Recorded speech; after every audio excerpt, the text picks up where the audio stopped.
Rais Donald Trump alikusudia kusafiri kwenda Davos nchini Uswisi kuhudhuria mkutano wa kimataifa wa uwekezaji na uchumi ambao umekuwa ukifahamika kama World Economic Forum, ambapo amekuwa akizungumzia masuala mbalimbali ya kimataifa ikiwa ni pamoja na kuzungumzia kuhusiana na mgogoro pia ambao sasa hivi umekuwa ukiendelea wa Greenland. Aliondoka usiku wa jana kuamkia leo kutoka Joint Base Andrews akiwa katika ndege yake ya kitaifa ambayo inafahamika kama Air Force One, ndege maalum kabisa ya urais kwa upande wa Marekani.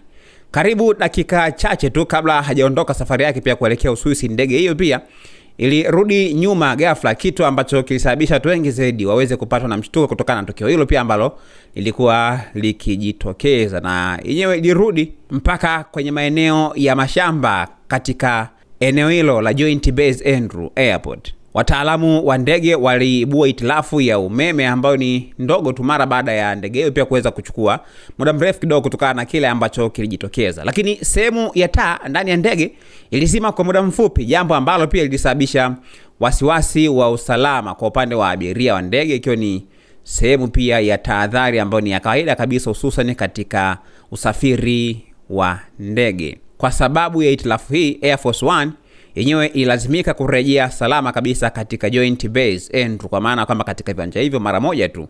Wakati huo pia msemaji wa ikulu wa Marekani Karoline Leavitt alisema kwamba tukio hilo lilifanyika kwa tahadhari kubwa sana na hakuna hatari yoyote ile ambayo imejitokeza kutokana na kile ambacho kilitokea pale.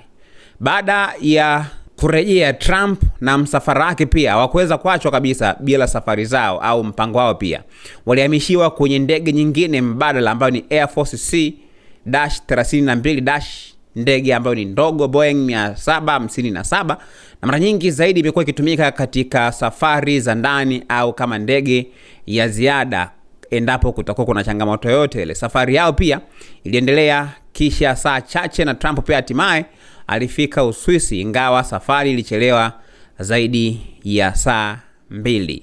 Itilafu ya umeme ilionekana kuwa ni ndogo sana, lakini kwa safari ya rais ni kawaida kabisa kuchukua hatua za tahadhari kabla ya safari ya kimataifa.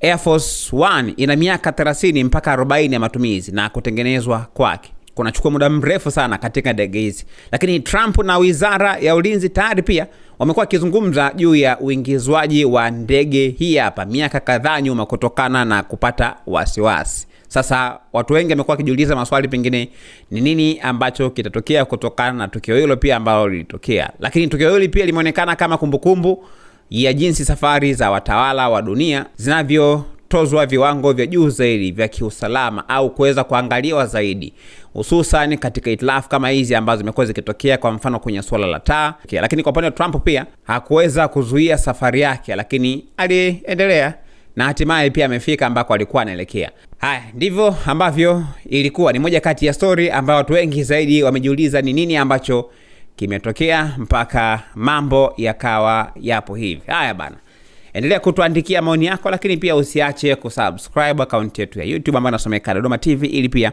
uweze kupata notification ya kila story ambayo inawekwa hapa kwenye account yetu ya YouTube.